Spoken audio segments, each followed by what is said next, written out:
Got a great guest for you guys, Jetro Elise. He's candidate for California's 36th Assembly District.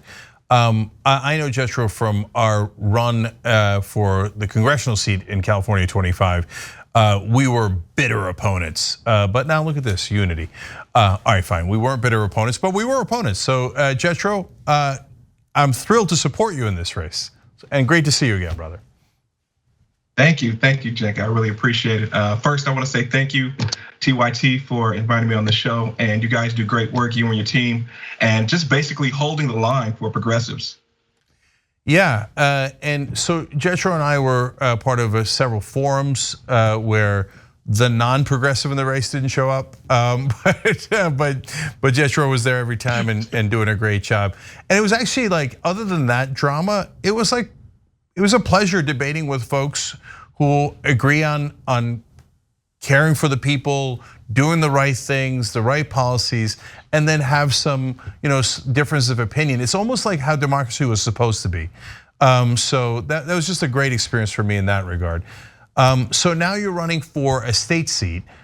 So first, tell me who's in that seat now. Okay, right now we have Tom Lackey. This guy doesn't embrace anything that is progressive, obviously because he's a Republican. But two, just to help people, he's just not willing to do it. He's not willing to do it. He voted against laws to help people, as in extending unemployment benefits for people that really need it during this time. He just said, you know what, we're not going to do it. We're not going to extend unemployment benefits for those that really need it, and it hurt people. It hurt people, especially out here in the Upper Antelope Valley where people needed that. He basically cut off their lifeline. Yeah, see, I'm amazed by the Antelope Valley in a couple of ways. So for those of you who don't know, LA has tons of suburbs. The LA County stretches forever and ever, and it even goes into the Mojave Desert, and so that's where the Antelope Valley is, Palmdale, Lancaster, or very far suburbs of LA. And so and folks there are majority minority in that area. Yes.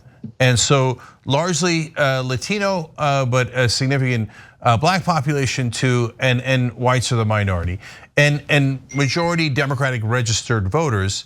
Yet Republicans like Tom Lackey keep winning.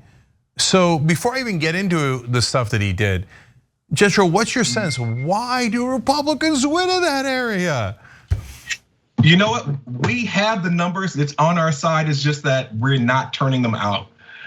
We don't have the ground game. We don't, and that's why they keep beating us out, frankly. But what I've done, I opened up an office for Democrats to run, so that if you're running for city council, if you're running for mayor, if you're running for school board, if you're running for Congress, state assembly, I built out an office so that we all can get together, devise a plan, and storm the district, basically. So look, there's 2 interviews in a row. We're just talking to somebody from West Virginia, and they weren't just running for themselves. What they set up was an organization in West Virginia to help all progressives and all uncorrupted candidates. And Jetro's doing the same here in the Antelope Valley. I love that. That's exactly the progressive spirit. So do 2 things for me, guys. One, go to JetroElise.com and help out if you can. He's in an enormously winnable race. I mean, there's no reason why a Republican should win there. If we can get the message out, we can get enough funding, and that's the #1 problem the progressives have in local races, which is funding, right? And volunteering, et cetera. So go to JetroElise.com, and we'll have it in the description box below if you're watching this later on YouTube or Facebook. But also go into the office and help. And we had awesome volunteers in Palmdale and Lancaster. And if we can get that energy again in that area, that's an easy place where we can pick up a seat in California. Yes. We have to push progressive values, push it over the line. We want to take our progressive values and we want to take it over there to the doorstep of the capitals, and we want to parade it around in the assembly hall. So we need to do that. We need to back AB 1400, guaranteed health care for every Californian, because especially out here in the Upper Antelope Valley, we have people that have health care, it's just not accessible. And if we pass AB 1400, what's going to happen is that now funds are available. When we make those funds available, we can have more hospitals, more outpatient clinics, more urgent cares, more emergency rooms to help the residents here in the Upper Antelope Valley.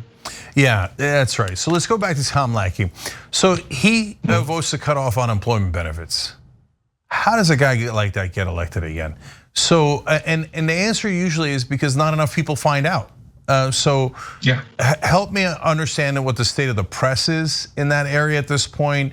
Do they report it, pretty clearly and repeatedly that he voted against unemployment benefits, or do they just generally have friendly press towards him? They have a friendly press out here because it's a very purple district, and they're friendly to Republicans out here. They are very friendly to Republicans out here, but it's a very winnable race. What we have to do is just make sure that in every encounter, we make sure that the residents here in the Upper Antelope Valley know what he's doing. We have to every encounter, every meet and greet, every rally, we mention him, say, hey, this is what he voted against. He's not for you. He's not for progressive values. He doesn't like working class people, and we need to put somebody in there that's going to have progressive values in mind. In every avenue. And when I get up there, I'm telling you, Jack, I'm gonna lean on them for healthcare, lean on them about voters' rights. I'm gonna lean on them about jobs and job security. We're gonna lean on them about people retiring with dignity. We're lean on them about their pensions, lean on them about labor. We have to stay on them, Jack. We cannot let up. We cannot let up. So that's really important because you're running for California Assembly, and now California Democrats have a supermajority, but it looks like they might even lose a recall election of Gavin Newsom, the governor. And the reason for that, I know it's amazing, right? It's amazing. And yet, part of the reason why Gavin Newsom might lose is because Democrats say they're gonna do certain things, and then they get into office and they don't do them. So is your strategy to go in there as a progressive and actually try to get the Democrats to be Democrats? Yes, that's the first thing I'm gonna do. I'm not bending, Cenk. I'm not bending. We have to stay with our progressive values. That's the reason why we got put in there in the first place. We have to answer to our constituents. And if we don't do that, why are we in it? Why are we gonna be in it? If we're gonna fall in line with the Democratic establishment, which doesn't work, they're just Republican-like. Most of them are Republican-like anyway. So what we want to do is make sure that we lean on them about progressive values. Stay in there, and make sure we're in their face about it. We knock on their doors, make sure we meet with every assembly member, and we lean on them about what we want to do in changing California.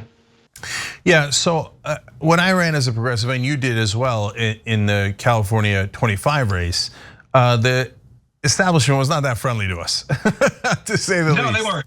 No, and so there's a big machine in California. The Democratic Party is a machine, and so actually the recall election is a perfect example of that. The machine is telling you not to vote for another Democrat on the second half of the recall issue.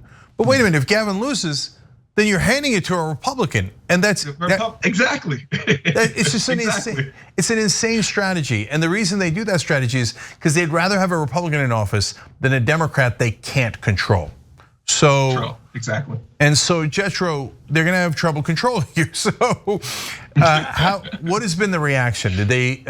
I think when you first came in, you were one of the first entrants in this race.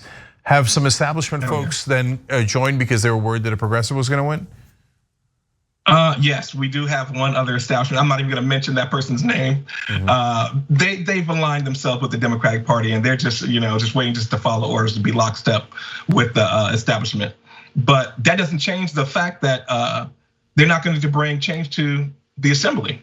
They're just not going to do it. You need somebody that's going to think for themselves, and think on behalf of the people that put them in there. We have a supermajority in California. We should be pushing anything we want, anything, but we're just not. We're not. We should have healthcare. We should have jobs. We should have a clean environment. We should be supporting the Green New Deal. We should be supporting jobs. It should be a no-brainer, Cenk. But I don't know why we're not doing it. I just don't know why.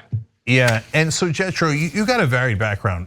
So you're from there. You're from LA originally, and then obviously in the Antelope Valley, and you're part of the Palmdale Chamber of Commerce, but also member of the SEIU. So you got union covered. You're a businessman, right? You've got it all covered. You went to Howard Business School, and so you got this great track record. So when HU. There you go. I know. There's a couple of schools that their alumni. They always gotta, show their loyalty. You gotta show love, man. You gotta show love, man. I hear you. So, for the Antelope Valley, when you're in the assembly, what do you think are the top couple of issues that you're going to push really aggressively on? Healthcare for one, because one, I am a healthcare worker. We're gonna make sure that healthcare is the top priority and make sure that all our bases are covered for people in the state of California. It has to be. Make sure that it's not only do you have healthcare, but it's accessible in your area. Two, we have to do something about jobs. And that's what my campaign is about, mostly about jobs. I know the Biden administration right now, his campaign is about the Build Back Better. Ours is bring back the trades. We have the mechanical trades, the construction trades, the medical trades. Those are good paying jobs. Those are mortgage paying jobs that pay very well, and is needed in this area. We can rebuild our infrastructure here, our roads, our electrical infrastructure, our water infrastructure, our schools, our buildings. We can do it, Cenk. It's here. We have the money to do it. We have the personnel to do it. And those are jobs that can't leave. You can't outsource a patient if they're in a hospital. You can't outsource our roads. You can't outsource our water infrastructure or our electrical grids. These are good paying jobs to stay here. Yeah, Killer Mike would love that message. So he's of course, yeah. I mean, but he supported Nina Turner in her race, and he's got a Netflix show where he talks about bring the trades back. So that's why I mentioned him. So he's right, you're right, and guys, as we end here, look, Jetro and I ran against each other, but we really like each other. And yeah, it's all love, man. It's all love. Yeah, and this is what unity looks like. And so don't let them lie to you about fake unity where they ask us all to comply, right? Real unity is, hey, we might run against each other, but I know Jetro's heart's in the right place, his intent's in the right place, and we largely agree on all these issues. And he's got a great plan for the 36th Assembly District. So if you can, JetroElise.com, not only go help him through donations, because that is the #1 thing local progressives need. Without the machine behind them, they need you guys to back them up. But if you're in the area, go volunteer. As you can tell, you're gonna like Jetro, and you're gonna like working on this stuff together and rescuing the Antelope Valley together. Thank you, Jetro, for joining us. Appreciate it, man. Thank you, Cenk. I appreciate it. Continue to hold the line, brother. Absolutely. Thanks for watching The Young Turks. Really appreciate it. Another way to show support is through YouTube memberships. You'll get to interact with us more. There's live chat emojis, badges. You've got emojis of me, Anna, John, JR. So those are super fun. But you also get playback of our exclusive member-only shows and specials right after they air. So all of that, all you gotta do is click that join button right underneath the video. Thank you.